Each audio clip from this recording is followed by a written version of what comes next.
Well, it's gonna be a little bit of a different stream today. Papa B, how are you doing, man? How are you doing?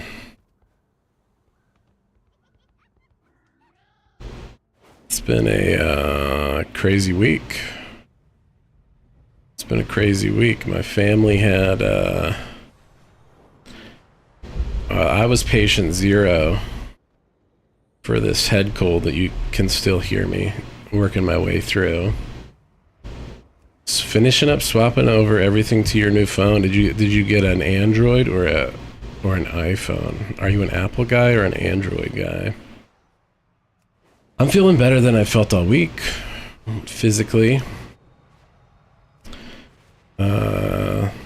emotionally probably, but yeah, it was a crazy week.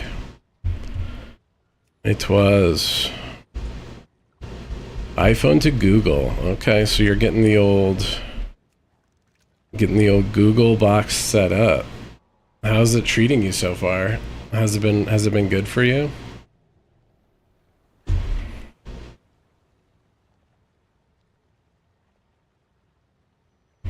Has it been working well? Oh, I got a fish.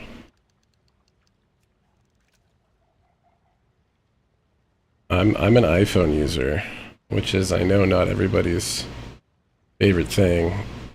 It's just easier than being a Google user in my experience. But I know everybody talk about a debate for the ages. Which mega corporation do you want to hold your info?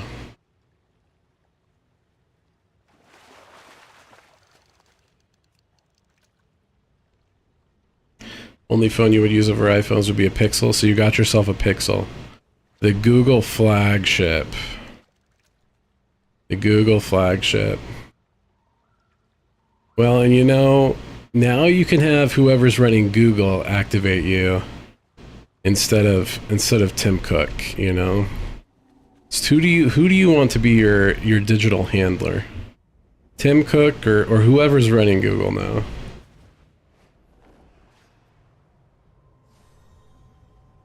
Oh. So some stuff happened this week, guys. Some things happened. And I think you can all testify, I have not been particularly political at all. But today, I feel as though I have no choice but to say some things. And it may cost me. I may lose some of your respect. It's fine. It's fine. We are at a very different moment. All the 12-year-olds at Google HQ, yes. They will be good at handling your information. They will take care of it well. You work with some of those guys at your job. Some of the guys that are gonna be at Google soon. That absolutely. Well, and that's so we all know, I'm sure at this point, that Charlie Kirk was assassinated on was it Wednesday or Thursday? I don't even remember at this point. I've been working through sickness while all this has been going on, so yeah, so Charlie Kirk was assassinated, and as far as I could tell, Charlie Kirk was not exactly a radical. He seemed to be a really congenial guy who was not afraid to debate, and held positions that were totally normal positions to hold a decade and a half ago. He didn't seem to be a we need to bring back the South kind of guy, as far as I could tell. I didn't listen to the guy a whole lot, but from everything that I've seen, he was Yeah, better than most of your uncles at Thanksgiving, probably, as far as holding reasoned views that he was willing to discuss without being really a jerk about. And then he got shot while he was in the middle of that. And yeah. So we're gonna talk about this stuff for a while today. We are gonna talk about this stuff for a while.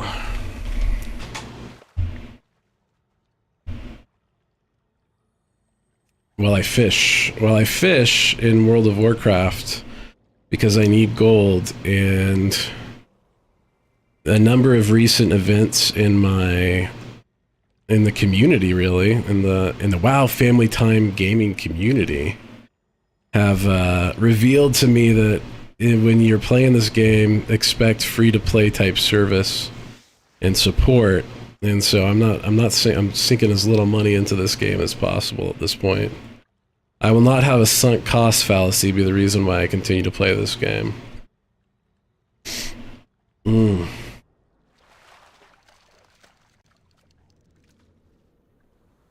Papa B, how has been being off WoW been for you? How's it been going? Oh, you know what I can do? Oh, I need a cursed ghoulfish in my bag to hotkey it. I could probably find the spell ID, but... You were saying the other day that you've been enjoying not being on anymore. Last I heard. It's been an enjoyable experience for you. Miss it?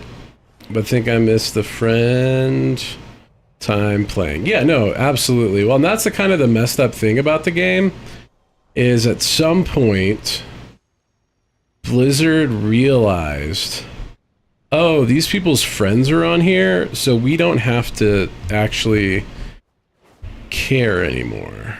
And it was probably some guy in a suit. It probably wasn't the devs, you know? It was some guy that was like, we could just completely mess up this game, and some amount of people would still play it. We could pretend like their accounts got hacked and take a bunch of gold from them, and they would just go buy a whole nother game. They'd give us another $150, and they'll still play this game because their friends are there. And actually, this is one of the things, this is one of the topics that I think is very relevant to the events of the past week. My views are not easily classifiable unless you like to knee-jerk label people. But so, like, people talk about systematic injustice. I think systematic racism is a word that gets thrown around a lot. Or systematic inequity. And I would say that our culture in America, and probably Europe to an extent, and becoming increasingly so around the whole world, as the westernization of the world continues at a rapid pace, is that people are isolated and lonely because there is a systematic incentive to keep people without ties. People who don't have a good community in their real lives are more likely to be good consumers and employees. If you don't have a extended family that you get together with around where you are, well, all of a sudden the people at work kind of fill that role. So you're less likely to go hop to a different job. You're more likely to take a lower pay because you're isolated and lonely. You're more likely to go buy that thing to help you feel less lonely. You're more likely to keep paying your monthly sub to WoW in the next expansion because you're lonely, and that's where your friends live. And you can have them anywhere, so you can just pick up and move across the country and be a good little cog in the machine. And this is one of the big problems I have with the conservative movement, as it's been for most of my life anyways, is that it is pro-corporation in a way that is anti-family and anti-human. Hey, ZZ. Welcome back. Welcome back. Let's snooze these ads. I want to turn off the ads altogether. We are streaming on YouTube today, so if you are a YouTube premium enjoyer, we'll be ad-free over there. And actually, I might be able to totally turn off ads on... Oh, I bet I can totally turn off ads on YouTube. Let's do it. Let's do it. Let's just turn off monetization altogether. Settings. Monetization. Maybe I can... Hopefully YouTube will not roll ads on YouTube if I have monetization turned off. We're gonna find. Oh no, yeah, the banter back and forth with ZZ it's a reason a lot of us are disillusioned with WoW these days. It's true. You're not wrong. You're not wrong, Papa B. You're not wrong. When I quit WoW during Wrath, it was mostly because I didn't have any more friends on WoW. And what's interesting is I have more friends on WoW, well, minus ZZ, than I did at that point, but the game is still feeling, let's just say I'm really looking forward to seeing how Fellowship turns out. Yeah, you've been busy. How's class been going for you, man? You've been getting good grades? You've been learning a lot?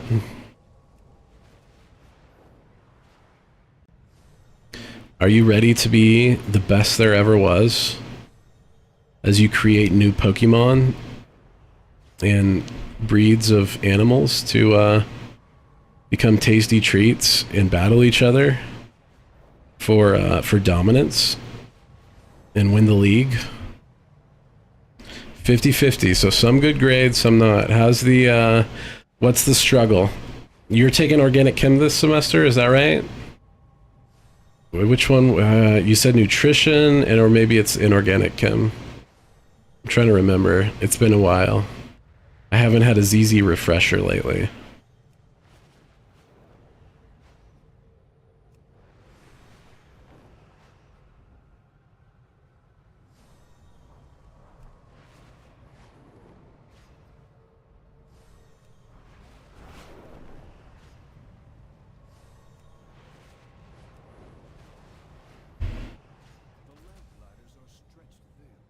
Okay, Papa B.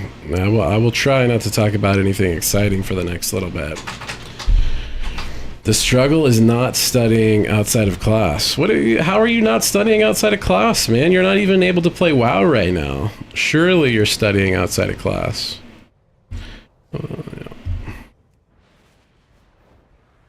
There's no way you're not studying outside of class. All you have to do is study now that you're not playing WoW. There's no mounts for you to farm? Are you like partying or something? Are you getting in with the wrong crowd, ZZ? Did you get on like a mobile gacha game? Is that what happened? Do we need to have an intervention? Oh, 4 Bible studies and Instagram is too tempting? Man, 4 Bible studies might be excessive.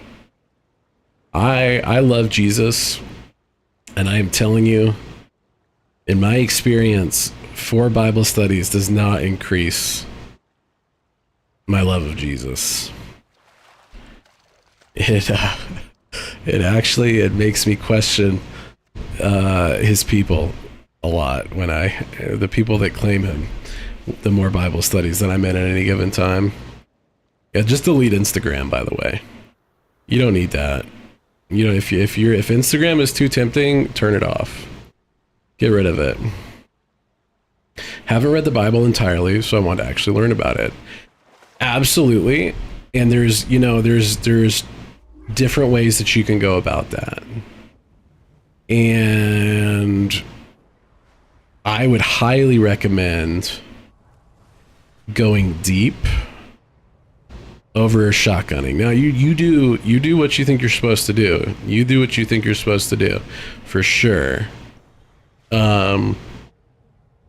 But I would say you're probably gonna get more by taking like a barbecue approach, low and slow, just roasting at 200 degrees for a while. And Instagram is funny. No, there's plenty of funny content out there. But if that's one of the reasons you're not studying, ZZ, you got to turn it off, man. You got to turn it off. Let me step in. If your parents don't know about your Instagram detracting from your studies, let me just be the voice of your mom or dad for a second and say, turn it off, man. Delete it. So you can install it and do the funny some other time. Make jokes with the people at your Bible studies. Find the funny guy at your Bible study and help him riff. And then boom, next thing you know, you're getting your Bible study and your laughter at the same time. That's my recommendation. Do with it what you will.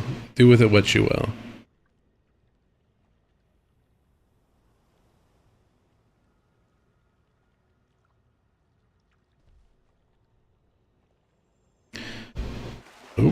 Nope, that was it. No more slum sharks there. We're off to the next pool. Oh, ad break in progress. What is this ad break nonsense?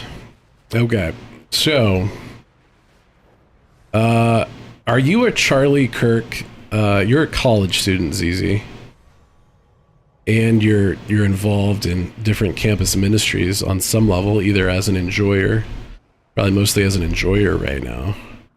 Were you familiar? I wasn't very familiar with Charlie Kirk before the last few days. I'd seen him a little bit, you know. You'd catch a video on something or other, but I was not particularly familiar with him.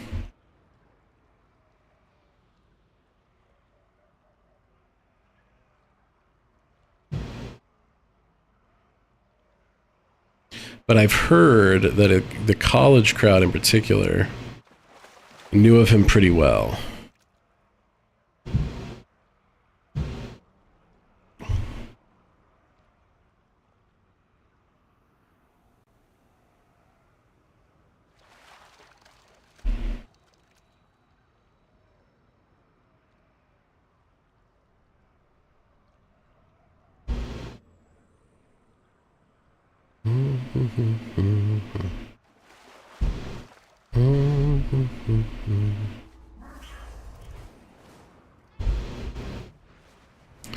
First Peter 1 through 12 on Monday. Pretty uplifting chapter given what's been going on. I'm gonna have to go look it up over here. I do not know it off the top of my head. I'll probably recognize it. I'm not great with references. Peter 1 through 12.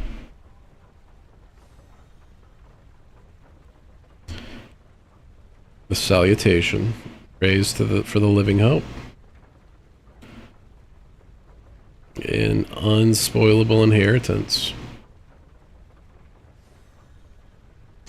with an inexpressible and glorious joy. It is very uplifting. It is very uplifting.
Delay ads. We're gonna keep pressing delay ads on YouTube as long as it tells me I can.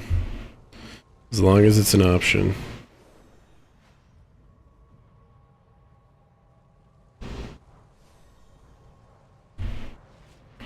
Papa B, are you still working, man? Are you still a worker bee? Is that still your general vibe?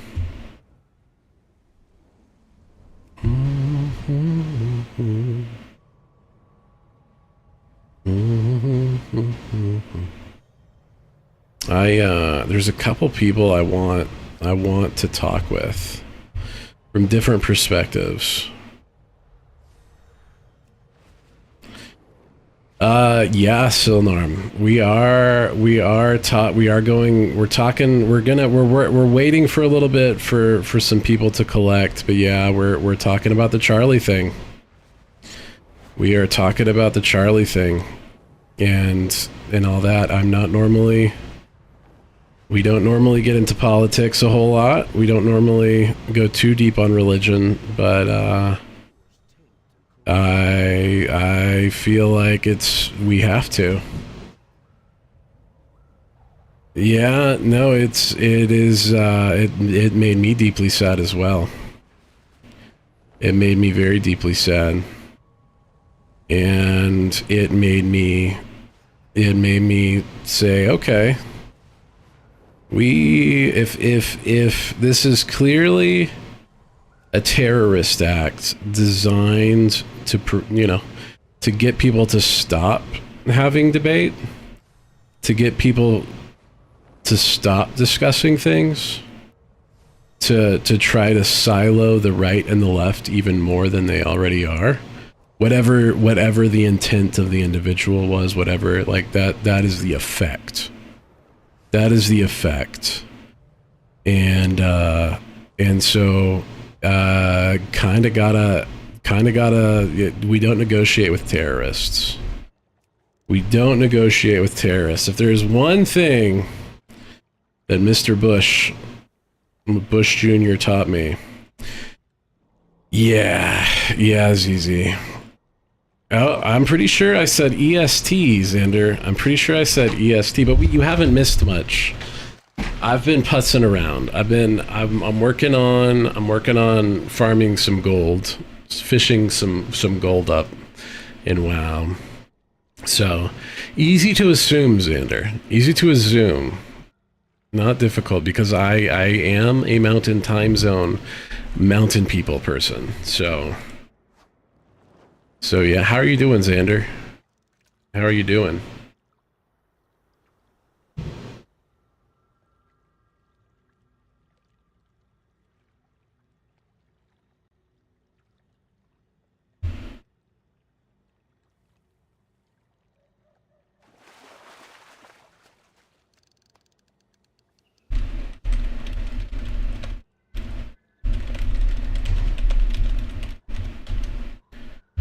Yes, we do not negotiate with terrorists. This is something we don't do.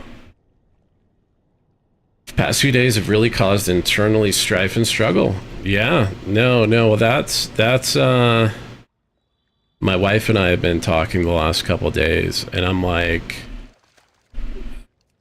there's a lot of thoughts that go through the mind. Hello, Simon. Yeah, I'm not sure how much longer I'll be grinding WoW, but I am still grinding some WoW.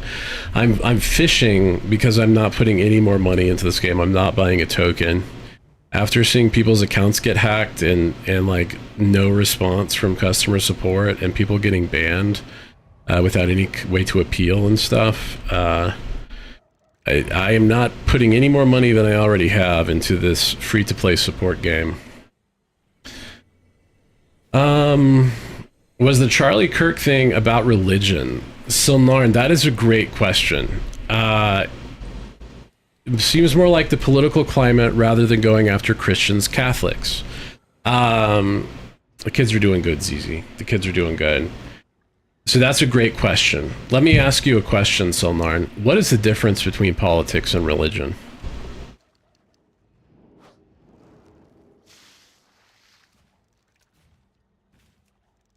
What is the difference? And I'll throw one more in there. What is the difference between politics, religion, and philosophy?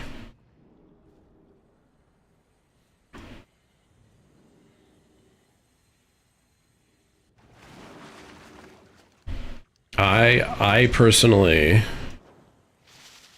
am not sure that there's much of a difference. I'm open to there being some kind of a difference. The major difference that I see is that the governing bodies,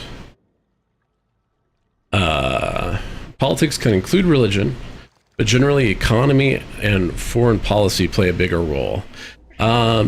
Sure. I think that there's something to be said there. I think the biggest difference, absolutely, Simon, you too, thanks. Totally understand. This is not going to be everybody's thing today. You have a great night. God bless you, man. So I would say that politics is downstream of religion. That and philosophy and religion are so closely intertwined together that they're inseparable. Because the first real question in philosophy is why are we asking any of these questions that we ask? You know, what makes a taco a taco? How did the taco get here? But politics and government in general, we'll call it government, and control of government is the political realm. The difference between a church and a government is that government has the right to bear the sword, to, as Romans 13 would put it, from a Christian perspective, to punish evil and reward good. So this, to me, and different people from different religions may have a different view on that. And I think that fundamentally your view of what government is and its bounds is a religious view to start out with. So you'll find that in an Islamic country, governments tend to go a particular way on certain issues. In Christian or formerly Christian countries, governments will tend to go certain directions on certain issues in a similar pattern. In humanist places that are formerly Christian and have become more humanist, the political goes one direction or another. But I actually think that there is a fundamentally religious question that is at the bottom of why Charlie Kirk was assassinated. The idea of free debate, free speech, free expression, political choice is not a universal. It's not a universal understood good thing. It actually comes predominantly out of the Christian worldview in civilizations over time. And so one way or another, I believe that Charlie Kirk was assassinated, and we may even hear from the person that assassinated him at some point. But it was fundamentally, there's an idea that free discourse is hate. To have an opinion that differs from mine on something is hate. That I find to be a very strange idea. There are hateful ideas. There are people who have ideas that are not necessarily hateful, but that do hate. We probably all fall into that category at some point. But so Charlie, as far as I can tell, and you know, I am open. I've asked people, so what is the? I see all these people saying that Charlie was hateful. Can you give me an example of that? And I have not seen an example that outside of complete misuse of a clip and false editing to mislead people would lead me to believe that he was hateful. So anyway, so the question of free debate, free speech, I think is heavy here. But I also think that there is a religious conflict at the base of it that is related to free speech that we're going to get to at some point here. Wasn't the shooter raised in a conservative Catholic Christian household? It seems to me the situation has more to do with our politicians and pundits stoking animosity and hatred rather than agnostic atheists going after. So he, my understanding was that he was from a conservative household, and that there's a lot of different news reports out there. Apparently he went hard left at some point recently, and was one of the last reports I saw is that he was living with a transgender partner. So there's definitely, I think, probably rebelling against his parents kind of thing going on probably there. A young man who's been he's swung super hard, probably in an act of rebellion against his parents, as someone who was formerly a rebellious young man. I understand that. I thankfully never did anything like this. And I do think that the political discourse and the political pundits in our, there's nothing to suggest that he was conservative, ZZ. There's nothing to suggest that.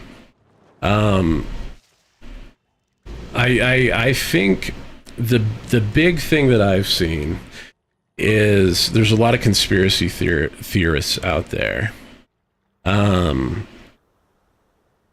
So one of the things that I think, let's just dig in to the let's dig into the religious question that is at the bottom, I think, of this. I'm going to do it. We'll start there because I think it's fundamental to the issue.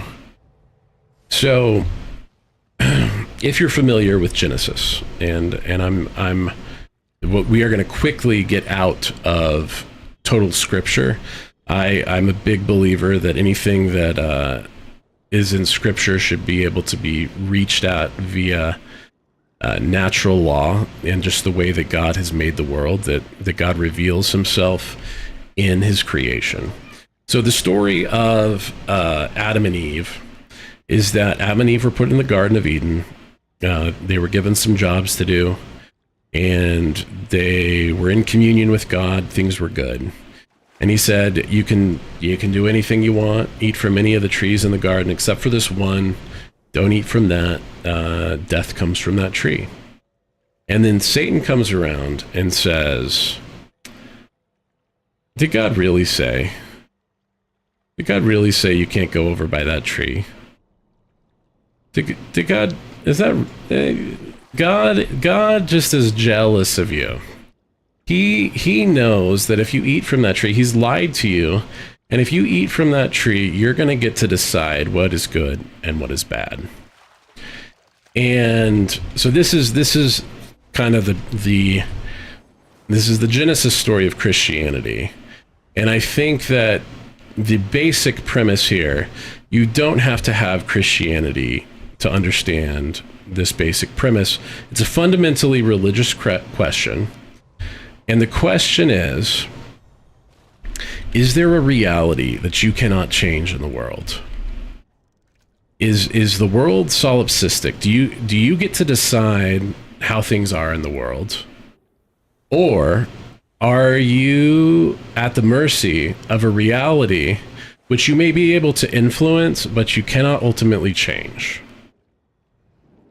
And the basis of most humanistic religions is blank slateism. The idea that basically the world is something that we can bend to our will, And we live in a solipsistic universe where whatever we want to be true can be true. We can decide what is best, what is good, and what is bad. And if we can't yet, just give it a little time, and eventually we will be able to. And this is a religious question. It's a basic fundamental worldview question. And what's in opposition to this, and what I would say that any religion that is based in, most religions actually answer this question fairly well. And that is that we live in a universe where we have influence, but ultimately we do not get to decide what is good and bad. Ultimately, we do not have total control. And we have to live in a reality where there are things outside of our control. Now, if you live in a solipsistic universe, if you live in a world where you get to decide what is good and what is bad, what is right and what is wrong, and those are, let's take that even out of the moral language. If you get to live in a world where your actions should be divorced from the consequences of those actions, your outcome should not be determined by your actions, then anybody that disagrees with you is doing violence upon you. If you do not come into alignment with my view of the world, well, you are clearly an aberration in the universe that should bend itself to my will, and I should be able to self-determine. Then words are violence. Then free expression only exists in so much as it coincides with my perspective on the world. So that, I think, is a fundamental worldview that humanist religions or humanist philosophy generally proposes. Now, that doesn't actually work out. Everyone is a hypocrite. I'm a hypocrite. All of you in chat are a hypocrite. We have stated beliefs that we don't live in accordance with. What actually ends up happening in most worldviews, and you have to work really hard for this not to be the case, and all systems based on any worldview, is that you actually end up in a state of like anarchy, hedonism. So Silnarn, I don't think that anyone can be irreligious. I think that religion is faith assumptions. Words do not take someone away from their family for the rest of their lives. You are correct, Next Gen Investor. You are absolutely correct. I agree with you on that. No, but Silnarn over on Twitch, not agreeing with the shooter or his politics when I ask this, but am I implying that not being religious is the primary motivator for these political attacks? I think that everyone is religious. Now, your religion may not look like a traditional religion with a deity that you worship, but your actions end up taking on. We do not know how to not be religious as humans. Now, you may have rituals around media consumption. You may have rituals around so you probably have cleanliness rituals. Those have a religious basis normally. Not maybe normally, even just in general. Most of the way that we form our lives and the things that we do has a religious basis in our history. And I think that whether you're coming at this from, say, an evolutionary psychology lens, or whether you're coming at this from a Christian lens, people do not possess the ability to be irreligious. We have to choose what religion we are going to be, ideally you have chosen what your religion is. Not even ideally. You're given a religion one way or the other. Being non-religious is just as much religion as being religious. Basically. Yeah, there you can't escape religion, would be the way that I would put it. So the shooter in the Charlie Kirk scenario, more details will come out in time, but based on what we know about his worldview and what we can surmise from what we do know, he was an anti-fascist. Now, there's a whole host of rituals, of community, of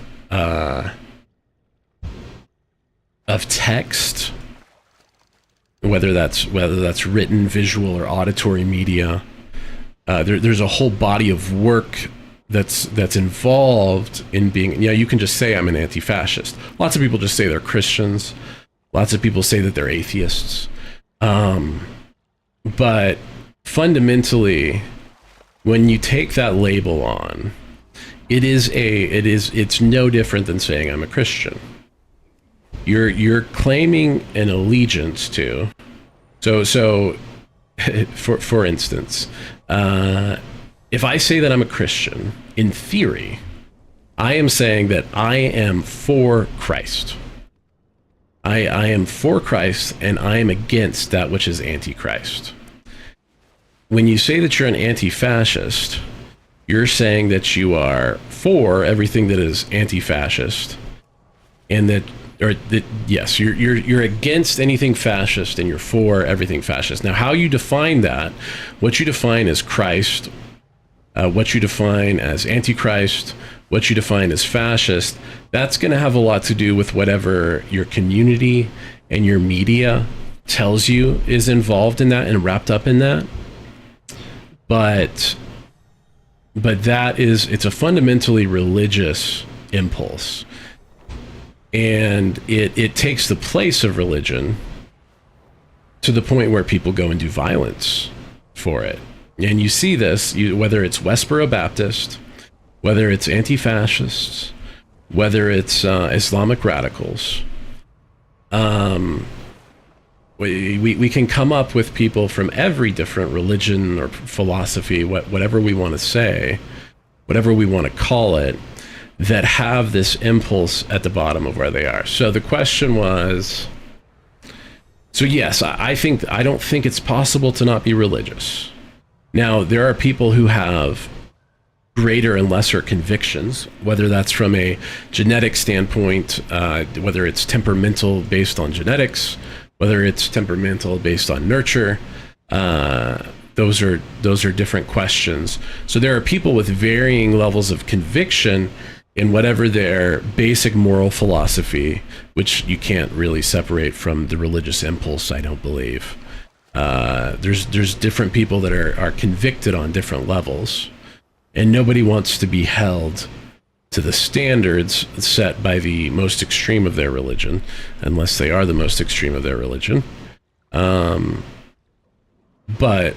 yeah.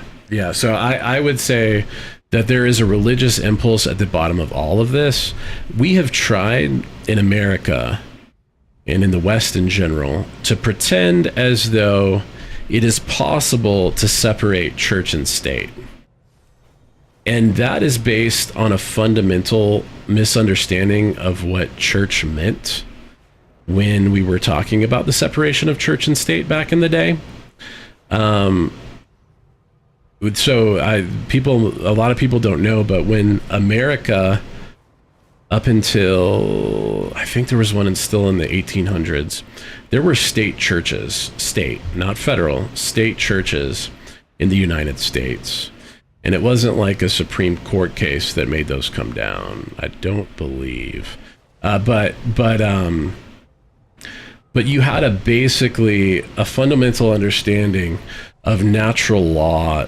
People like to say, oh, well, not the founding fathers weren't really Christians, they were deists. Basically, there was a general agreement among the founders of America that agreed on the Christian principles and morality as being the basis for our law and our country. Yeah. Next Gen Investor, all morality is rooted in religion. Exactly. And the thing is, what's actually interesting is that this... Hello, son. And you'll be with him? Yeah, that's cool. So actually, I see this as being more analogous to a 30 Years' War scenario, when Protestants and Catholics and various sects within Protestantism battled each other, because the progressive mindset, the progressive worldview, is kind of a Protestant. It's a Protestant movement against Protestantism. It's trying to hijack or take the basic Christian morality, apply it differently, but use a lot of the same terminology and moral basis as its basis. So I tend to see people who are progressives, or most people who consider themselves atheists in America and probably in the West, would still have a basic Christian morality. It just they've divorced it from its roots, its theological, its cultural roots, and claimed that it's not religious. But yeah. Hey, Dumpster. Hello. So I don't know if that answers your question, Silnarin. But so yeah, no, and I think that the impulse from what we can gather about the shooter so far, with what little we know, I think it was a kid, a young man, who was rebelling against his parents. Chances are he got into some weird discords, and he became an anti-fascist. He was probably rebelling against his parents' politics. I don't know anything about his parents' religion or anything yet. I'm sure a lot of these things will come out in the coming days. And so he saw Charlie Kirk as being a hateful fascist. And if you live in a world where you get to decide what's right and wrong, or you and your friends get to decide what's right and wrong, the natural outcome, if there is no God in the universe to judge you, and if your close community thinks that it's a good idea, that this would be a not just an acceptable outcome, but even a desirable outcome, is there's no reason not to do this. Holy fire, hello. A huge problem is people are selfish. We don't take a step back and analyze the facts, the possible choices and outcomes of said choices, not just directly but indirectly as well. So second and third order effects, holy fire. Yeah, no, there are and I actually, people are selfish regardless of that. Is absolutely true. Most people aren't capable of analyzing second and third order effects. Just in not any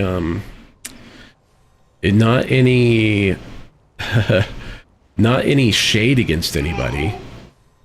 Most people probably don't have the raw intelligence to be able to start thinking about a whole lot beyond the immediate effects of their actions. Like, oh, if I do this, and then that's just, the way IQ works is that half of the people are under average, half of the people are over average, and you have to be probably one standard deviation over average to start thinking about the second order effects of your actions. And to start thinking about like the third order effects, you probably need another standard deviation.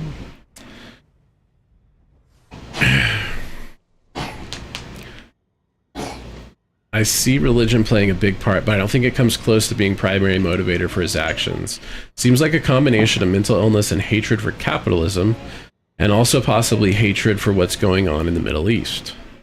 Which is actually interesting, because to my understanding, Charlie Kirk was actually not as supportive of Israel as he once was.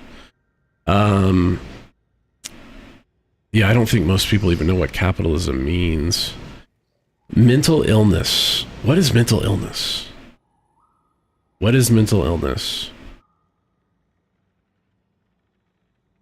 Hedonists that say don't hurt one another can't answer the simple question, why? Yeah. The question of why. I mean, unless there's immediate...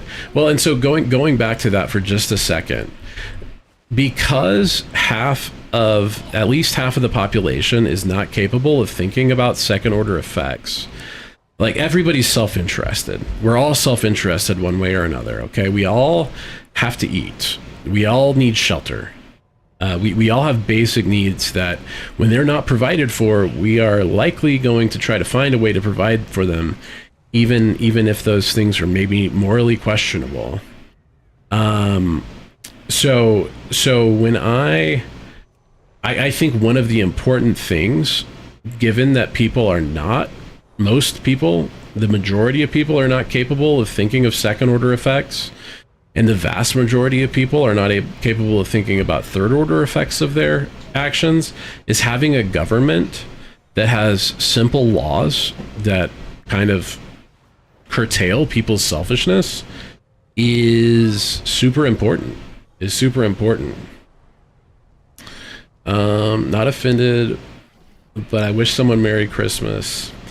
It's offensive to assume. Why is it when someone wishes me Mubarak or Happy Chanukah, I'm annoyed? Well, probably because, a lot of people want to live in a society with people who share their fundamental beliefs, and that's a pretty big one. I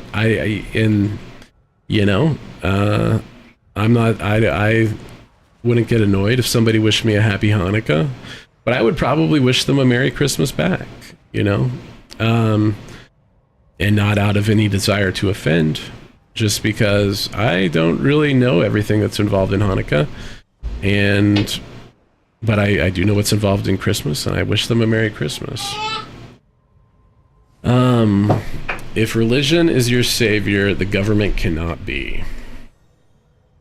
Yeah. Well, yeah. That yes and no. You can't separate religion and government. There is some impulse to serve some god, to serve some moral code behind government. Now, is that serving the will of the people? Is the God the will of the people? Which is an amorphous concept that you can't really... What is the will of the people? How many people have to agree for something to be the will of the people? If your goal is to serve that God, well, you have to come to a determination about how you do that. If your goal is to serve the Christian God, or to enact the morals that Christianity contains, then kind of how that government is going to act. And so I believe it's government's responsibility. A good government is going to set up rules that are going to punish evil, and natural law pretty well reveals most evil to us, I believe, and reward good, which can be a bigger question, but yeah. So yeah, I so do not understand. Mental illness used to be a thing that we called people who were like schizophrenics. It was something that the people who at one point would have probably been called demon possessed. And so like mental illness used to mean something within my lifetime. It changed probably a lot in my teens. But so there was at some point there was a shift, and mental illness came to encompass a ton of stuff. And it also came to include like a drug regimen for people that is kind of new. That we haven't really had a ton of time to see how all these things work out. And And I think we're quick to blame mental illness. I have this conversation with my with one of my friends a while back, and it's like, okay, so when does me having when is mental illness, and when is mental illness that I have a license to be a jerk? And this is a question that I feel like is very poorly answered by our society. And I actually think that there's a whole psychological component to this, to the humanistic religion, where psychology and mental illness is kind of, it's the witch doctory space. It's the exorcism space in traditional religion. So in religion, let's take Christianity, the one that I know the best. In Christianity, why am I not happy? Why do I have problems? Well, there's problems that are baked into the world, but then there's problems that I create myself through my sin. And the Bible tells us that confessing our sins helps us to heal and to come into right relationship with God and with the world around us. And so the Catholics have confession. I think Lutherans actually have confession too. Most evangelical sects do not have a confession ritual, but I would say that humanistic religions that our society in the West broadly are now have therapy, these various rituals around this that are a replacement for confession within Christianity. Little Joby, hello. And so you end up having this situation where mental illness becomes this catch-all for bad behavior. Well, that person isn't really responsible for their actions. It's mental illness. And it's tied into the blank slate view of the world, where everyone could be the best model human, the tallest, the most intelligent, if we just set up the right system to raise people in. Then everyone would turn out perfectly. Everyone would get along and be happy and agree on reality and be model citizens.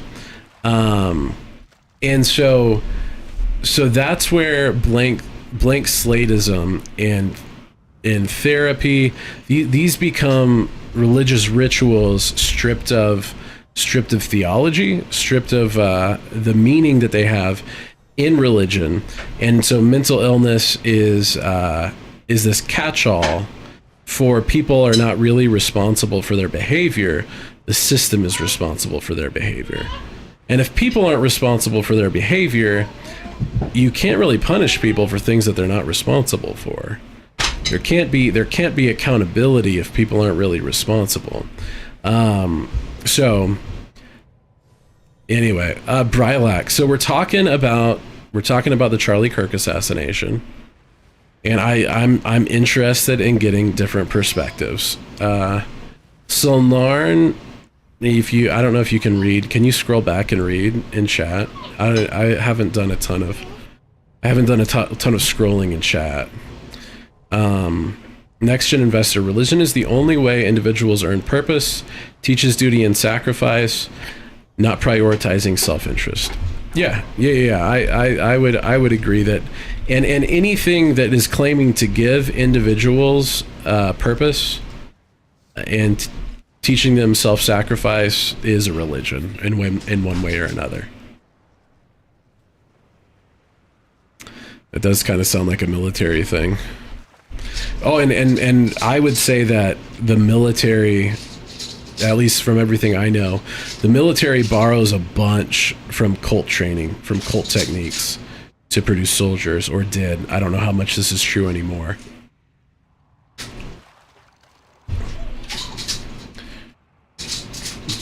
What perspective am I trying to gain from you? Okay, so let's see here. Let's do a quick recap of where we've been, and I have no idea where we're going. Okay, why was Charlie Kirk assassinated? We started kind of with that question. I'm going to go back through Silnarn's questions because I think he's been asking some good questions. Let's see here. Okay, going over the Charlie situation. Was the Charlie Kirk thing about religion? Seems more like the political climate rather than going after Christians, Catholics. So my answer to that is that you can't separate the political and the religious. You cannot separate religion and philosophy. And people are religious whether they recognize it or not. People assign meaning to the world around them based on their own desires or some external set of conditioning. He is a martyr both politically and religiously. I agree with that. I agree that Charlie Kirk is a martyr, politically and religiously. He was assassinated because he said what he believed and was open to talking with people about what he believed and discussing differences in belief. In a classical sense, Charlie was a missionary, and he may not have used all of the different methods that missionaries use, but he went into hostile situations and he spoke the truth as best he knew it, and he ended up getting murdered for that. And so Fox's Book of Martyrs 2026 would do well to include him in that. But I guess my question is, so I've seen, so we've all probably seen the people celebrating it in, like, I don't know what kind of a heinous, I don't know how broken you have to be to do that. Like, it makes me very sad. It doesn't even make me angry. It makes me sad. Like, there's certain people in life who've done horrible things that I don't think I would be particularly sad if I found out that they died.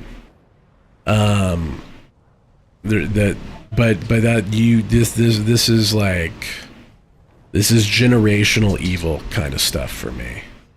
That I would probably not be emotionally moved, but to see people, but even celebrating that death, I don't understand.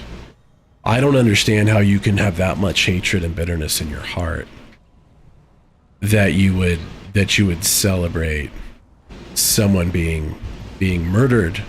Even if this kid gets the death penalty for this, there's going to be no joy in my heart and I think that, and this is actually another thing, I think that people have tried to, I think forgiveness is a big topic that we need to talk about in regards to all this. The people celebrating it are emotionally compromised. It's never okay for people to be killed over political violence. Are they are emotionally compromised. I would agree with you there. Are they also compromised at a fundamental these people believe on some level, they have to be able to celebrate it. They have to believe that he was an evil person, right? I don't, yes, no, maybe. I like, and I've looked, I've asked people, okay, where did he say something that was evil? And I have not been given anything that, like, comes close to resembling evil. Maybe I'm an evil person, I guess. And certainly some people are just going along with their herd, right? Some people are going along with the emotions that are, you know, if other people around me are celebrating this, I need to celebrate too. Oh, this is going to get me likes on TikTok. I should do this. So there's definitely a lot of people, and we were talking about this earlier, Bri. Most people can't think through second and third order effects. Like, I think we'd have to look at the data, but I believe that to be able to like conceptualize like possibilities that your actions might have outside of the initial action that you take, I think you have to kind of have like probably be one standard deviation above the mean when it comes to intelligence. And then to think about effects from your actions it requires even more intelligence. And so most people absolutely are probably just, they've been told Charlie is bad. And so Charlie is bad, and so it must be good if Charlie got killed, right? And they're not thinking about anything except for, oh, this is a popular opinion to have. I should go have it and performatively have it in the place where I get my dopamine. It bothers me that some celebrate it and state it's their freedom of speech, especially teachers who are showing their joy to students. Those people should never be able to have any kind of employment around children again. I firmly believe that if you are celebrating the death of someone around your students, I mean in general, but if you're celebrating the death of someone who clearly, I am so confused as to how Charlie is this hate-filled guy. Peer pressure is not an excuse. Well, so what we were talking about earlier, and that you may have missed it, when it came to talking about how people don't understand the second and third order effects of their actions, the thing that helps to solve for that is to have clear consequences for actions, to have clear laws with swift punishments for when people take actions that are going to negatively affect people, that are clearly only beneficial to the selfish person who's taking that action. So consequences are huge, and having a society where consequences are built in is actually very helpful for helping your people who aren't able to understand that they're just being peer pressured into doing this stupid thing, helping them resist that. Because people might not know that like they're just doing this because they get their dopamine from TikTok, and they've been told something that they just believe. But if when people celebrate other people's deaths on TikTok, they quickly find themselves unemployed, or when people call for further violence, they quickly find themselves doing some time. And that's, laws are going to vary based on state. I don't know what inciting violence. That's going to be jurisdictional. But then all of a sudden people can learn, well, hey, this might not be a good idea. That river all the way down to us. Yeah, I am. It's just this is the one that feels good to me, Brian. The lack of empathy and value of human life is the problem with our society. Well, and this is so one of the places where I tend to diverge from conservatives is that, and I don't know if you were here for this, I said it earlier, Next Gen Investor, but I'll say it again because there's more people here now. So systematic racism or systemic racism is a term that gets thrown around a lot. And it's a term that the conservatives, at least as far as has been co-opted by the Republicans and the popular conservative movements, is, well, there's no such thing as systemic problems. It's only individual people that do bad things. And I disagree with that. I think that systems absolutely do get set up to reflect our values, to reflect how we feel about things. We do currently have a systemic racism baked into the American system, not in the way that is commonly referred to, but certain things like affirmative action. That's an example of systemic racism. And now you can argue whether it's good or not, but that is systemic racism. Treating races differently as a matter of law. Sorry, I'm getting over a cold right now, so you'll have to forgive me. So what were we saying? So I would say that our society, going to the lack of empathy, and I prefer compassion to the word empathy, but lack of compassion and value of human life, I think it's a systemic issue where we have tailored our society based around maximal profit generation, the explosion of the GDP, the continual growth of the GDP, which results in human loneliness. It results in people being incredibly mobile and not being able to develop roots in community, so that they then need to pay for friends to talk to. So we end up with the reason people lack empathy is because they're disconnected from other people. The reason human life is valued is that we have had a culture that prioritizes monetary value over human value is a big part of it. Okay.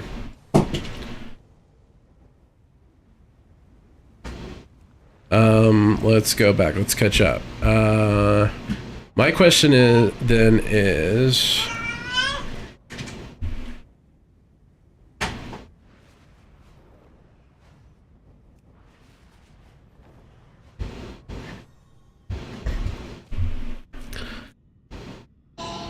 whether hate speech, under technicality, is there freedom of speech?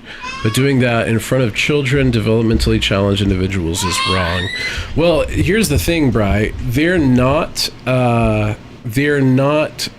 don't necessarily get freedom of speech. Teachers don't get freedom of speech. Teachers are representatives of the parents.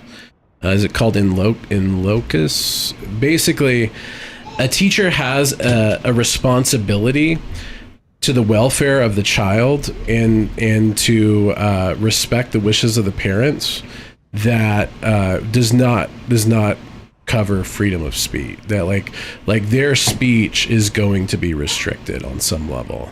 There's certain things that's not appropriate to talk about students with. And so even legally, I believe that there would probably be, depending on the state that you live in, there's going to be a higher level of accountability to a teacher. There should be a higher level of accountability to a teacher, as they are actually responsible for the well-being of that child. And so it's and different states end up landing in different places on this, but this is the sort of thing that, for them to even cover it, potentially in some states, they would have to notify parents and give the opportunity for parents to remove their kids from the class, and definitely to bring any sort of political coloring to it. That would be yeah, they're going to be held to a different legal standard than a random person on the street saying something. Whether hate speech is the same as freedom of speech. So this is another question that I think is very important. Let me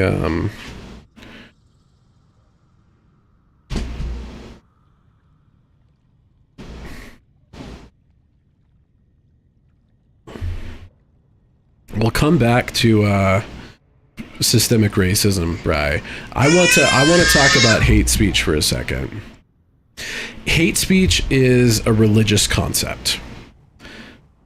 Hate speech, and the reason that I know this is because I grew up around church ladies, and I can recognize a church lady from a mile away, regardless of what religion they have, regardless of what they wear and what color their hair is. There were purple-haired church ladies back in the day too, and they were like 80, very conservative. Now there are purple-haired church ladies today. Nothing wrong with if you enjoy having purple hair.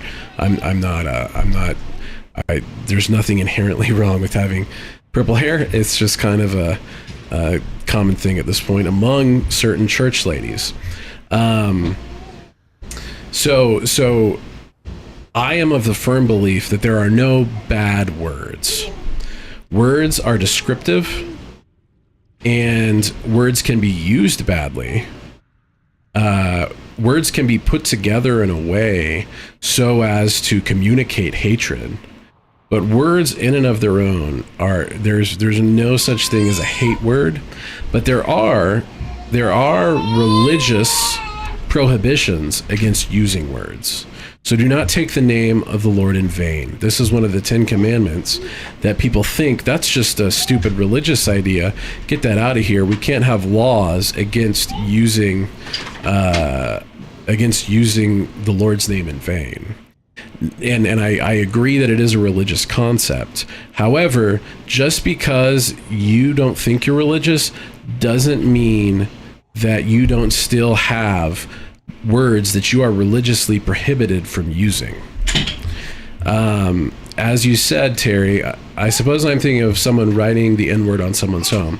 Is it then freedom of speech, not counting the fact that it's property damage? So it's vandalism, right?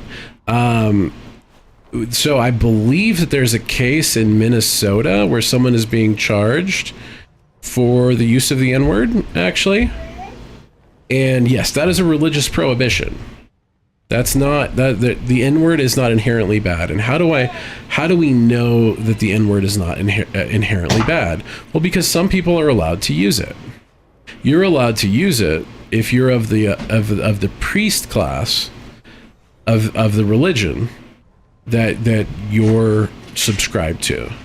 And I do not recommend that people go around using that word.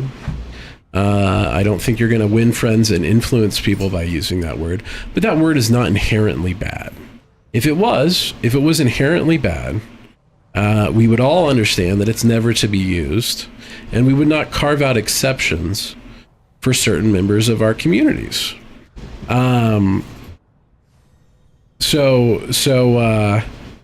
So hate speech, I believe. Now, that doesn't mean that in general, in American law, you cannot incite violence. That is against the law.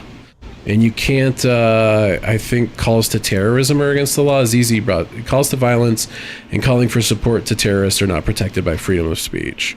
Yes, exactly. So there is a recognition within American law that there are words, there are ways you can use words that are bad for all of us. Prohibition against certain words is that's a religious impulse. It's a religious impulse, and prohibition against calls to violence and support for terrorism are, I think, a proper application of government restricting people's freedom, punishing evil, and rewarding good. Dana Carvey was the best church lady. You're a blonde hair enjoyer? There you go, Brylax. Blonde takes purple real well, though. You gotta bleach it before you go with one of those exotic colors, so. Okay, let's see here.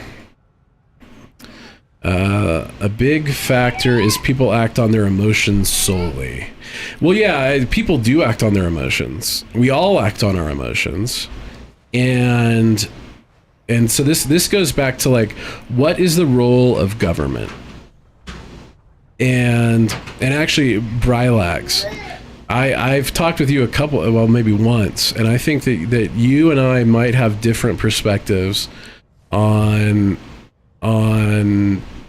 freedom of speech, and I would be interested in talking about that for just a second, for maybe as long as you want. We'll see. But yeah, so was it? No, that's not Richard Pryor.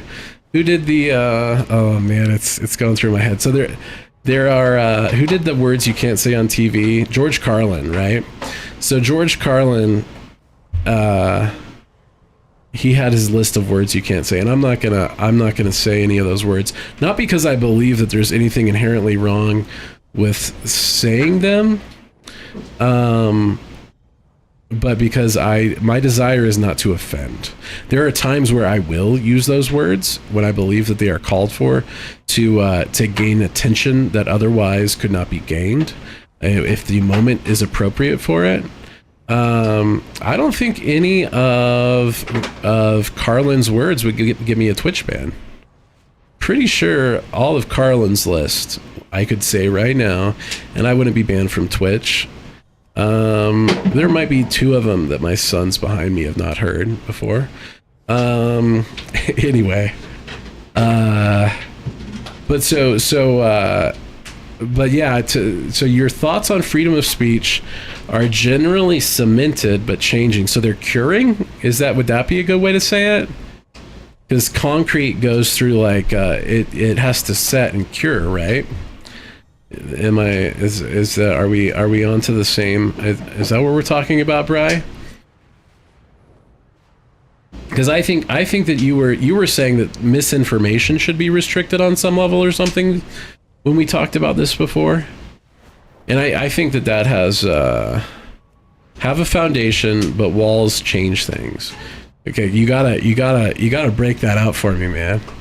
Your metaphor, I don't understand it. Joby, there will be dungeons done today. I'm gonna go for like 30 more minutes, and then we're gonna do some dungeons. I think Anetti's actually gonna play today, and I'm sure Little John's gonna play today. Sorry to bore you with all this. And let me quickly say, my takeaway from this is that this was an act of terrorism. This was an act designed to chill and extremify speech, to both chill discourse and to increase the way that people go to extremes.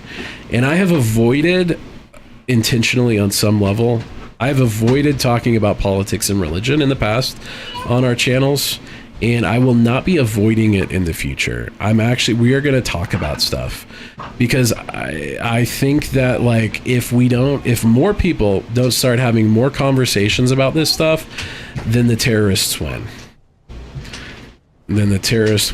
And I'm not down with that. I am not down to let the terrorists win. I have opinions on Iraq and Afghanistan that are probably a little conspiratorial and anti-government, that actually would have been more popular on the left back in the day. But I think the general principle is that it's not good. Walls are experiences. Okay, so can you give me a concrete example, Brylax? Can you give me a concrete example? And actually, I want to, there's one other thing. Okay, he's been typing.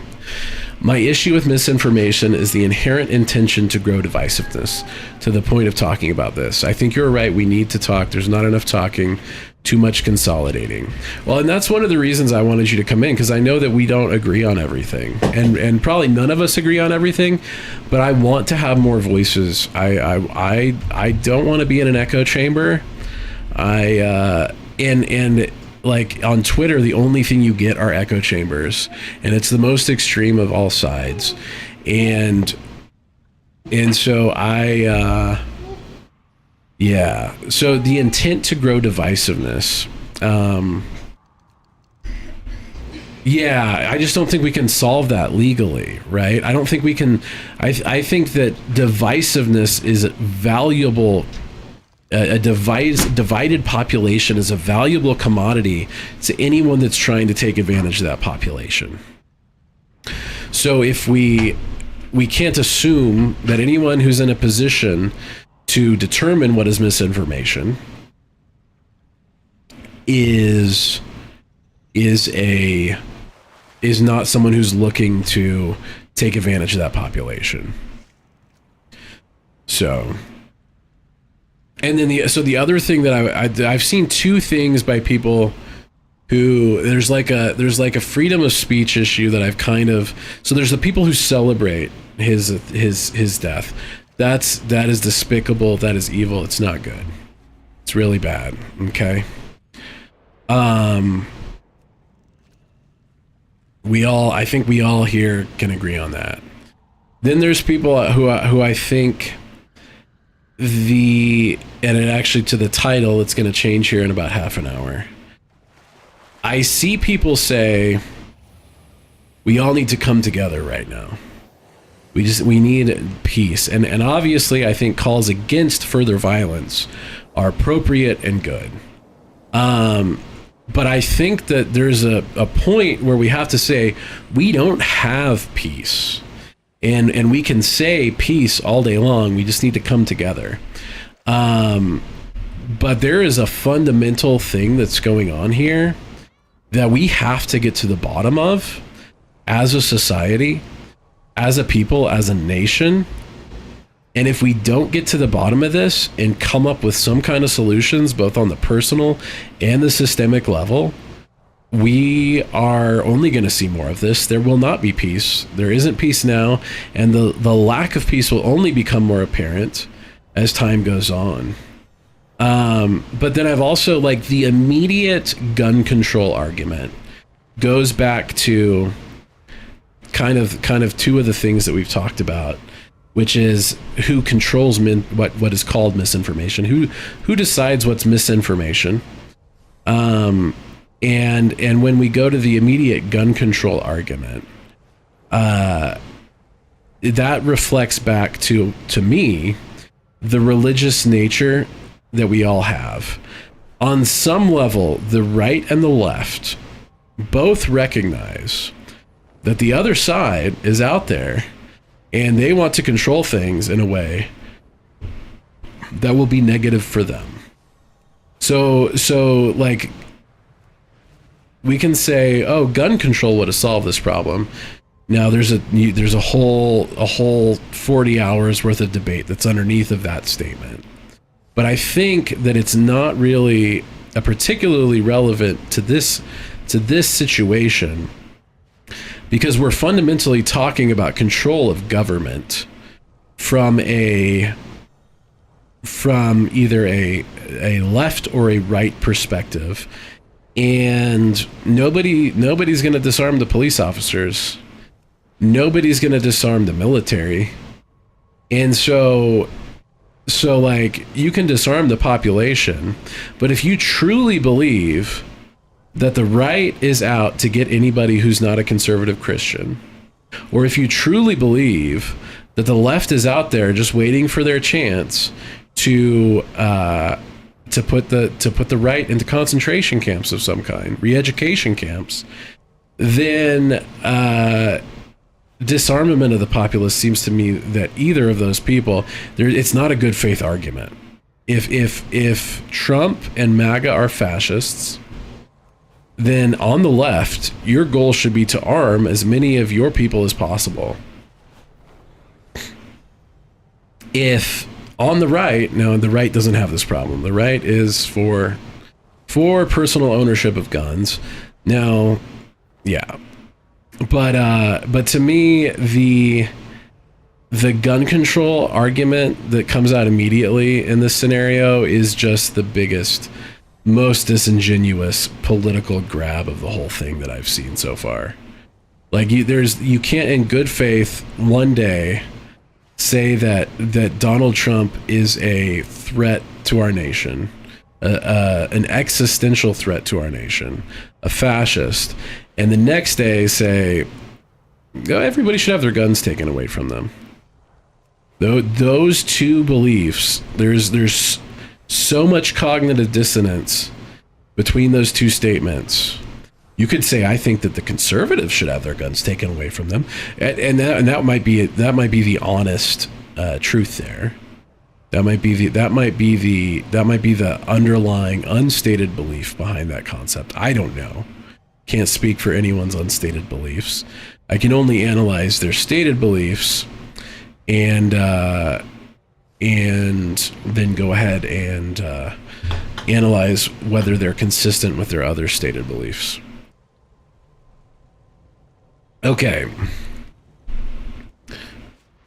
If the primary motivation for our political violence, homicide, in majority of cases was anti-Christian Catholic people, wouldn't the data show that the vast majority of political attacks would be from Democrats, atheists in the U.S.? I don't even know what that means. What is a political attack? Who is defining it, and how are we measuring it? I think I can. I think I can take a guess at the answer to that question. I don't think that the primary motivation, well, so I think that the primary motivation the primary motivator for political violence is religious belief. That would be my statement, and I think it can come from both the right and the left, Silnarn.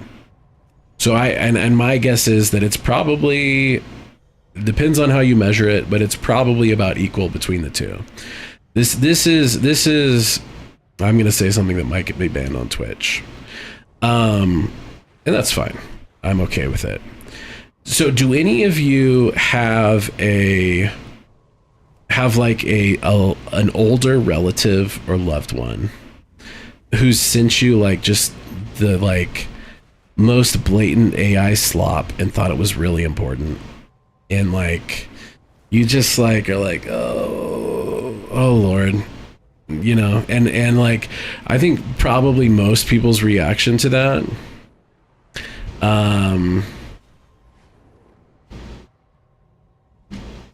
most people's reaction to like a boomer sending them AI slop, no offense to boomers, no offense if you like AI slop, is kind of like, I'm not going to say anything. Now, I have a lot of conservative and religious older friends and family, and sometimes they send me this stuff and I have to be like, there may be some truth in this, I don't know, but like I can tell you right now that this is AI generated and it is designed to prey on your fear response in your limbic system.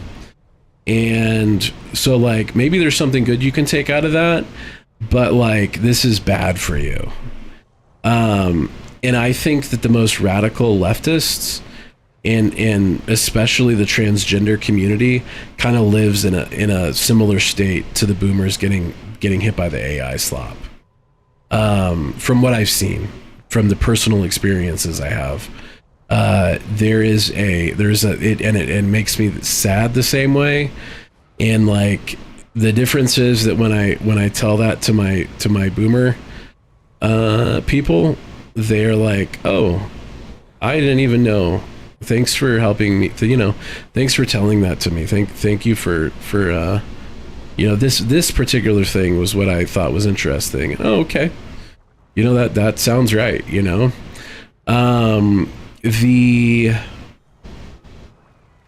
The other but when it is people that are far left and into some really weird stuff that is clearly designed to prey upon their limbic system and hijack them, like literally, they just cut me off. They said that I was somehow not right for pointing that out. Okay, let's see here.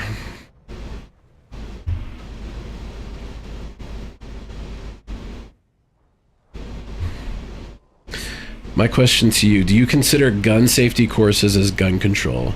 I've personally been told that was too much control. I don't know. So every person that I know that's been around firearms took at least an unofficial gun safety course every time they went out with their parents hunting or target shooting.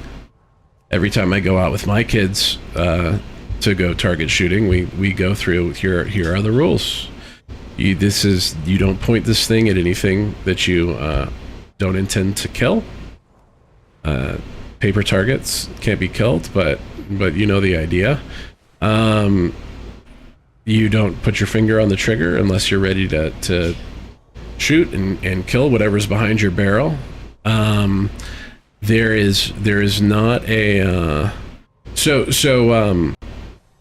yeah, there is.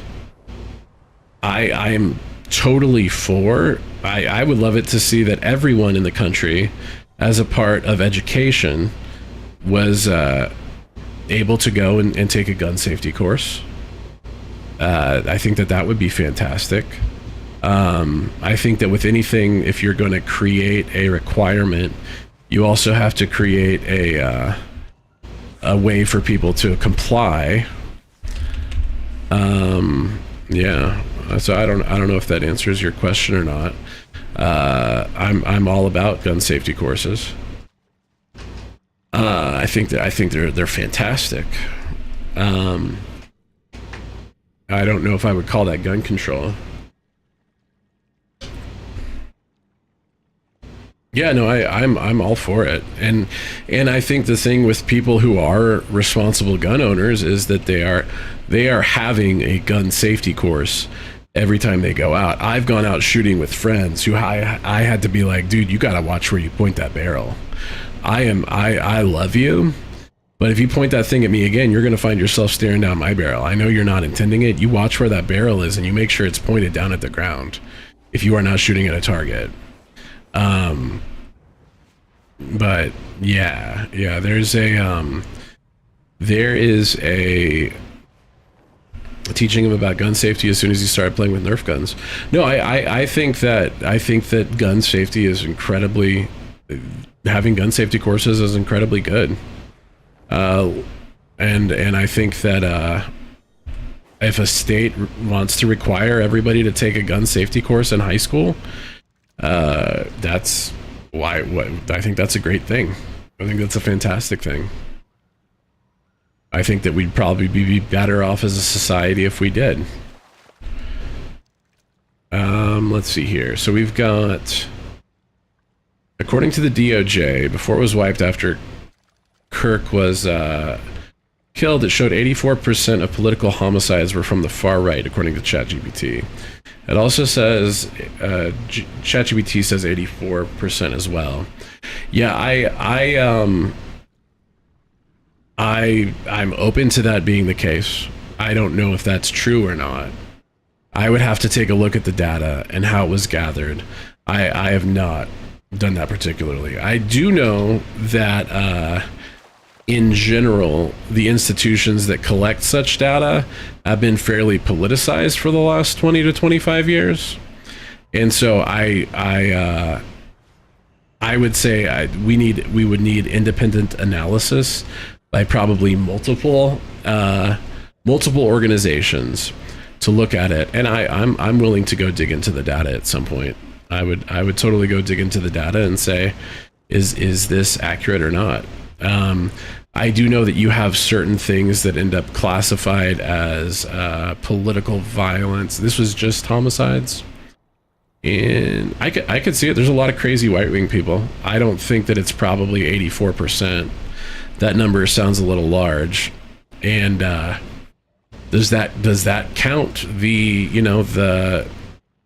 to me, if you look at like the school shootings of recent thing, they seem like political homicides, best as I can tell. Were they classified as that? I don't know.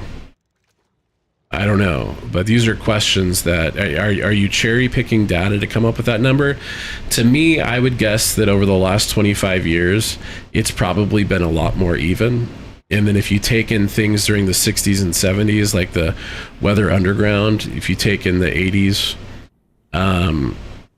I think that political homicides probably, I would say that I would guess that they're probably about even. I think there's the same number of crazy people on both sides. Political homicides are going after pundits, politicians, nothing to do with school shootings. So nothing to do with the political motivations of the shooter. Because so what have there been, like six? How many does it say have been done in the last 25 years? How many homicides have there been? What kind of a size of a data set are we looking at? Because to me, if there's somebody with radical leftist ideology or radical right-wing ideology that goes and shoots up a school, those are every one of those is a political homicide. If they are politically motivated deaths, that is a political homicide. 18. Okay, so we're looking at like basically a meaningless data set. Okay.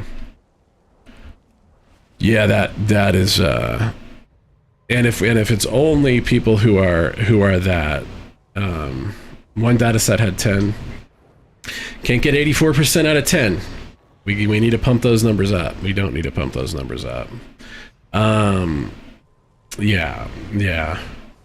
So that's and if to me, I don't understand how you only look at the death of a pundit or politician. To me, it would seem that any politically motivated shooting should be classified in there. If you've got someone who says, I'm shooting up this school because they don't affirm my identity, that is a politically motivated homicide. If you want to include that in some other data set, I mean, you can, but statistics are usually used to show you whatever the statistician wants you to see.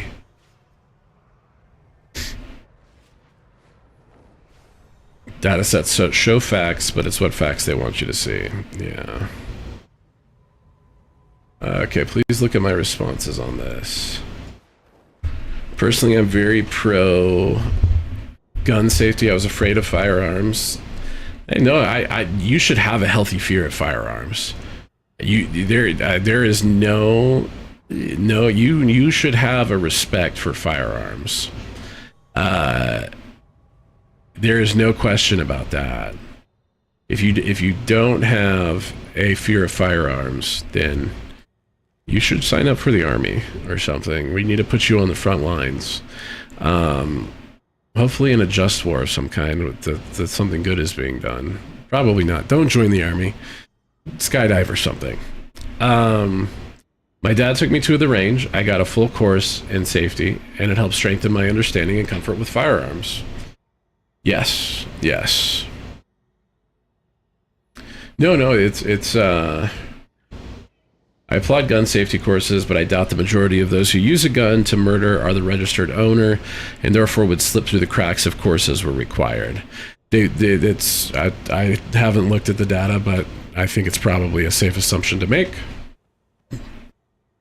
I think a gun safety class mixed with an archery class would be the perfect mix. Teaching them firearm safety with a bow and arrow first before allowing a firearm in their hands. I think it's a great idea, Holy Fire. I think it's a great idea. I think that would be we do slingshots, and we haven't done a ton of archery, and we'll take the 22 out. I live in a state where that's the sort of thing that you do. And teaching respect, how to be safe while you're using these things for hunting or for target practice, or heaven forbid, you're put in a position where you need them for self-defense. I think it's very important. And I think that most legal gun owners are doing those things, formally or informally.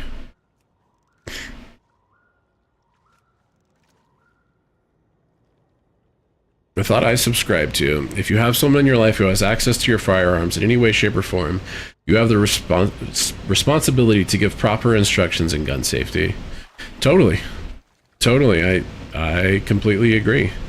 You don't hand a child a saw and say, have at it, boy.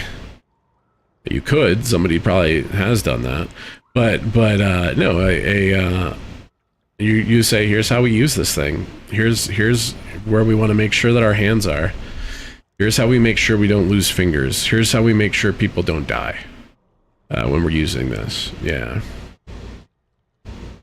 I agree with you partially on Trump. I don't think he's entirely a full fascist, but would you feel complacent if the left had protests inside our Capitol while our politicians were certifying our elections? Making the Supreme Court give you presidential immunity, saying our elections are entirely rigged.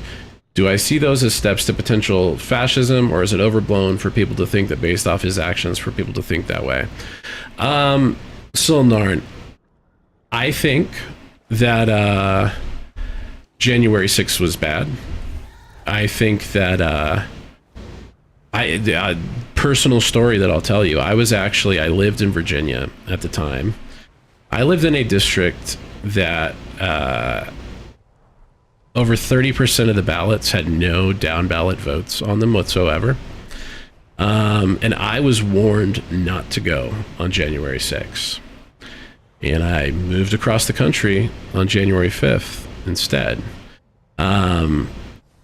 It was clearly that it was clear that there was going to be something nasty that went down that day, and the people who went were idiots. With that being said, I wish that the people who had incited the whole thing had done time, and that less people who probably should have been maybe cited for like criminal mischief or something hadn't been. I think that it wasn't good. It was bad.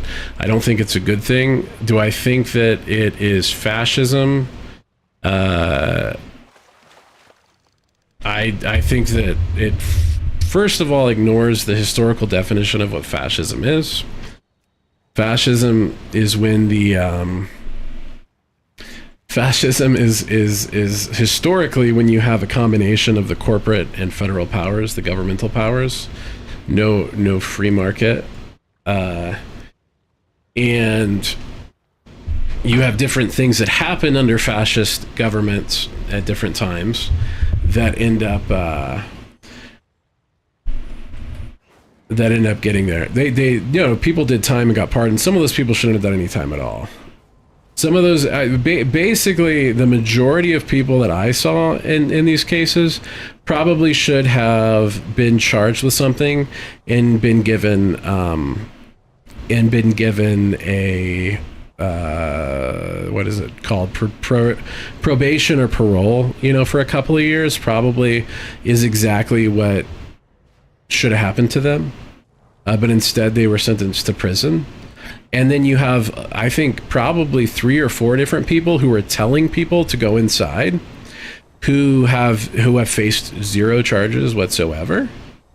And to me, those people, any police that were waving people through and saying come along, opening gates for people to go through, should have been charged with crimes, and the people that were inciting the people to go inside the Capitol should have absolutely had the book thrown at them.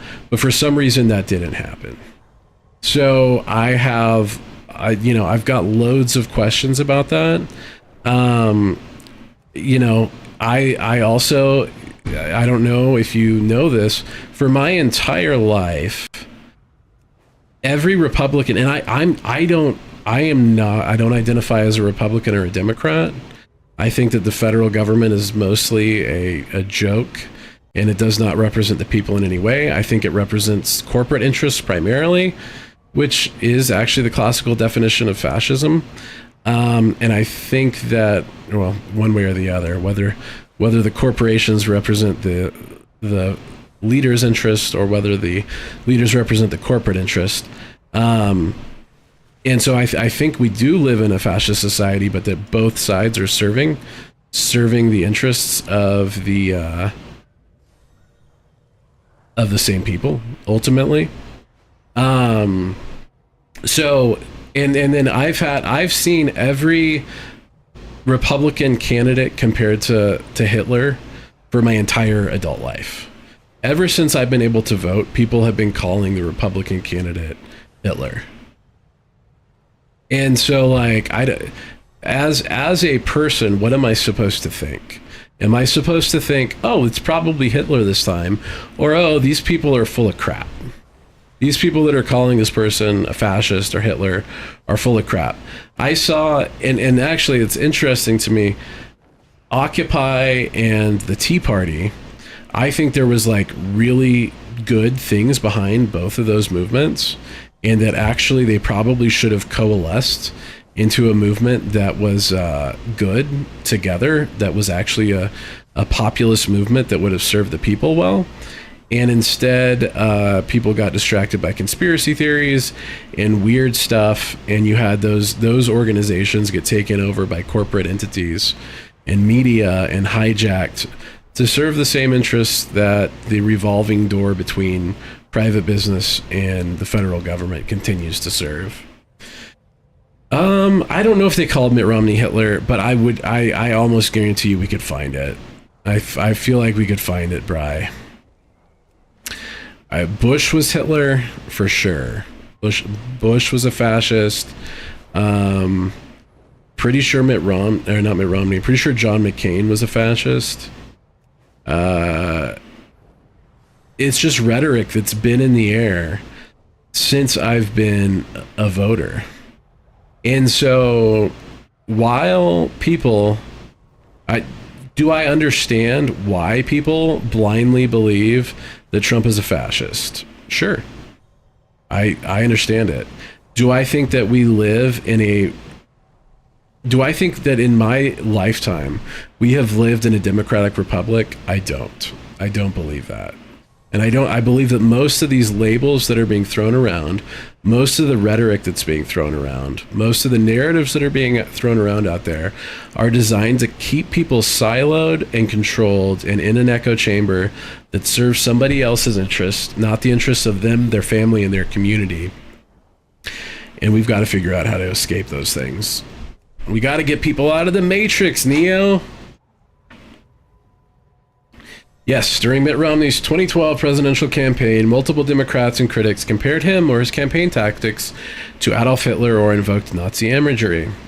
This was a part of a broader pattern of heated rhetoric from some on the left, including references to Romney as a liar akin to Hitler and portrayals of his advertising blitz as a Mitzkrieg. Oh my goodness. Oh my goodness, that's awful. So yeah, even Mitt Romney was Hitler, guys. Yeah, so I get why people believe propaganda. I understand why people believe propaganda. Because it's easy. Because my friends think it. I get why people come to take whatever solution they're given to the problem and the reaction and say, yeah, that's a good solution. But yeah. And so how do we escape our echo chambers and start talking to people? How do we, when somebody in our local network or our online network starts going off the deep end, say, hey brother, you might need to take a step back. You might need to take a step back. That is an AI generated thing, and it is designed to farm your attention and to make you angry. That is blatant propaganda designed to make you angry and to make you fear for your life, to produce a profit for someone, or to produce a reaction in you that somebody is going to profit off of, and that is probably going to ultimately lead to harming other people. How do we I don't think that there's a systemic solution to it outside of like individuals being individuals, and instead of us retreating even further and not saying anything when somebody's going a little crazy on one side or the other, instead of, because that, oh man, that's a really annoying, you know, I don't want to have to take that time out of my day. Have you guys talked to like a Mormon missionary before, or a crazy person on the sidewalk before? I have, and like, it's not really like a fun use of my time. It feels worthless. Even people, you know, that I've known who've kind of gone off the deep end a little bit. Rylax, stop being so anti-Mormon. There's some great people over there. No, but so, and ultimately, I believe the belief that I share with Charlie Kirk is that Christ can set you free from this. That's not a church. That's not some guy's interpretation of Christ. But Christ can set you free from this. That you can cultivate the fruits of the Spirit in your life. That you can cultivate love, joy, peace, patience, kindness, goodness, gentleness, faithfulness, and self-control in your life through the Holy Spirit's work in you as you repent of where you are broken and evil and you embrace Christ. And so that ultimately, I believe, is the solution. Whether you are on the left or you are on the right, and you are angry, and you believe that someone is out to get you, and you need to take matters into your own hands, trust in Christ and trust in God can take that burden from you. But no buts, just that actually. But then there's also, we have to be a part of a community. We have to, and our society is designed to stop community, healthy community, from forming, and to encourage like unhealthy discord groups, unhealthy forums and stuff, where you are just a brain that's being fed memes that are going to hijack your limbic system and do whatever that meme was designed to do. And in the Bible, we know that I think these would be called strongholds in the Bible that can be torn down by the blood of Christ and by being and resting in God. So get out of those places, and hopefully we can like develop more community with people around us across political divides. I feel like the division is played up. I feel like it's hyper played up, and people need to turn off whatever television or YouTube they're consuming about this stuff, and just like be with people. And actually, there are so many problems in our neighborhoods, in our communities. There's so many people going through a hard time around you, and somehow we've gotten sucked into this vortex of whatever the latest meme was, and the inevitable conclusion of this is death and destruction. If we continue to get hijacked by these memes, if we continue to get hijacked by these people who are telling us that somebody, and it doesn't mean that there's not any legitimate concerns behind some of these memes. They wouldn't be very powerful memes if they weren't preying on something that has a kernel of truth to it. You can tell people all day long that Zorlap from Alpha Centauri is out here and he's trying to kill you with his Nazi space brigade, and people will laugh at you. So there's usually some kind of truth behind it. Yeah, no, I think Trump is not particularly great. I'm not a huge Trump fan. I am the most critical 3-time Trump voter you will ever meet. Not because I thought that he would be good. Different reasons every time. But Trump is not going to save you. And there's a whole group of people that think that Trump is going to save them. And I'm sorry, Trump is not going to save you. Trump will give you 2 more weeks for infinity and beyond. And nobody on the left is going to save you. They are all working for somebody who has more money and more power than them. Executor, hello. Hello. Greetings to Mexico. The kids are here. It's time. Hello, Annette. It's been a long time. It's going all right, Executor. I'm getting over a cold. We've been talking for the last 2 hours and 5 minutes about the recent political violence in our country. Werewolf, hello. Yeah, I'm feeling better as far as the sickness goes. I sound bad. I don't know how bad I sound, but I definitely have. I'm still getting over a cold, but the part where it like made me feel weak and achy and stuff is all gone. So I'm thankful for that. So anyway, we are going to conclude the political discussion. We can keep talking about things, but we're going to talk about them in a way, if we do, that is explain it to me like I'm like 10 or 12 instead of as adults talking with each other. So our non-American friends, we've definitely had a different, it's been America-centric, but I don't think it's an American problem. I think division and rage are being stoked all around the world to keep people in a place where people want them to be. All right, let's see here. I am going to... The things that are happening are crazy. Let me see your joke.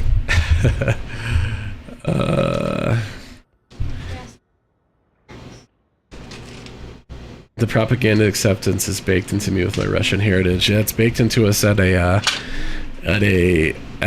genetic level. We need to hear if there's a lion, if there's a bear. We need to know that there's a bear and respond appropriately. Whether you believe in evolution or whether you believe in intelligent design, I think that's baked into you one way or the other. What's a streamer like me doing in a place like this? Well, we're not gonna shy away from it. For those of you joining, I have on some level intentionally avoided political and religious discussion on this channel, and I believe that the main thing that that event was designed to do, the assassination of Charlie Kirk was designed to do, was to make people retreat further into their echo chambers and become more extreme. And instead of doing that, we are going to engage. We are going to engage in an appropriate way for the people that are in the audience, with people who share differing opinions. And we are going to it's okay to debate in good faith about things, even if we're also playing games and having fun together. Because we are not going to let the terrorists win. Which joke are you talking about? Mormons aren't as bad, but they're definitely in the same swimming pool as... Every Mormon I've encountered only cares about spreading their truth. Yeah, people like to spread their truth. That would go for a lot of people, huh? It's okay to believe the same as me, and it's okay to be wrong. That's right, Rose. That's right. Freedom of speech for all. And here's the thing, you know, there was something that people said at one point, a few years back, which is freedom of speech, but not freedom from consequences. And I think that probably that's a good place to start. Now, it was kind of weird when that thing first was said, because it was kind of like people saying that you should have horrible consequences to happen to you if you like say things that are not particularly controversial. But you know, I think people calling for violence, celebrating for violence, should definitely have social consequences for those things happening. The Slovak propaganda genetic inheritance, yes. Don't like to watch the news because it just makes me sad, but it's inevitable not to hear about it from close ones. Yes, that is true, Executor. How many Kaheti slum sharks did I get during that whole thing? Am I going to be disappointed when I look in my bag? We have to do this more often. It'll solve my gold problem, and I won't have to give any more money to Blizzard. Kaheti slum sharks. Kaheti... 46! Are they still going for like 1,000 a pop? I gotta go find out. Okay, actually, I am gonna go potty quick because I have to do that. I've been drinking water. 400 a pop. It's still, you know, it still takes care of some consumables for me for a while. Yes. Let me. I'm gonna turn off the camera. So there's no children streaming. Their mics are currently muted. Little John's is not. I'm muting their mics. It is the main ingredient of feasts. Yes, werewolf. All right, and I am gonna bio quick, and then we will be running some keys.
Oh man, that's crazy, Executor.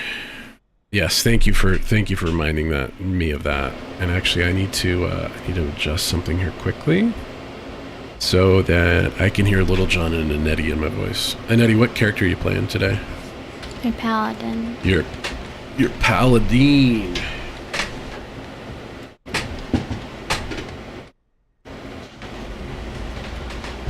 She's gonna be a rep paladin, man. Alright, so the things that have been happening are so relevant they've impacted my real life. Some coworkers have been laid off because of it. Do you work for an international company, Executor? Or are you, yeah, you don't have to obviously give too many details, but, that's crazy.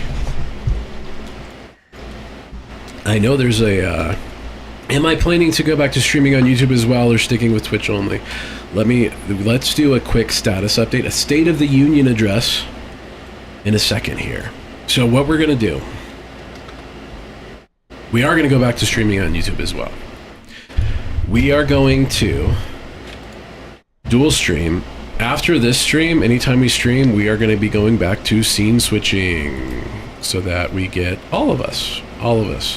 It is fine with YouTube terms of service. I have no idea if it's fine or not with Twitch. If we get banned on Twitch, that is unfortunate. But it's not the end of the world. And we are also going to not be playing just WoW for sure. We're going to be doing a lot more variety for numerous reasons. I think Annette is pretty well done with WoW for now. Is that pretty accurate, Annette? Yeah.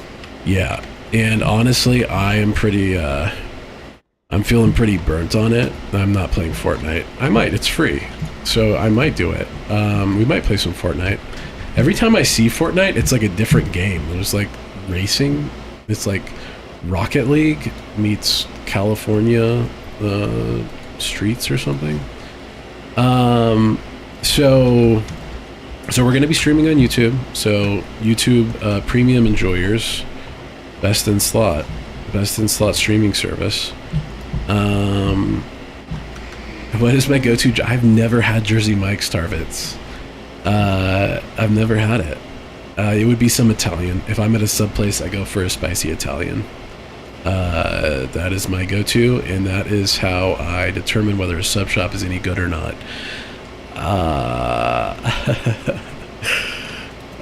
I prefer YouTube over other streaming platforms. True, it's just we don't have as many chatters over there. If all of you wanted to migrate over to YouTube and chat there, I could just follow it all there. Right now, Holy Fire and Arkham and Next Gen Investor they're lonely over there. We could use more activity over there. Oh, actually, I need to change some stuff. So Executor, so people got fired. I know a lot of people were getting fired for like celebrating things, like celebrating the violence that took place. That's crazy. And honestly, I mean, if you're celebrating that violence, I think it's probably not a bad deal if you get put into a position where you're gonna start heading towards rock bottom. Let's see here. Keys is the title over here. We're going to update our title and thumbnail over here. I don't know. Maybe. Okay, my YouTube friends, here's what we're going to do. We are going to stop streaming on YouTube, and we are going to restart streaming as just a game stream. So we're going to end stream. We'll be right back. You can find us again. End stream. End.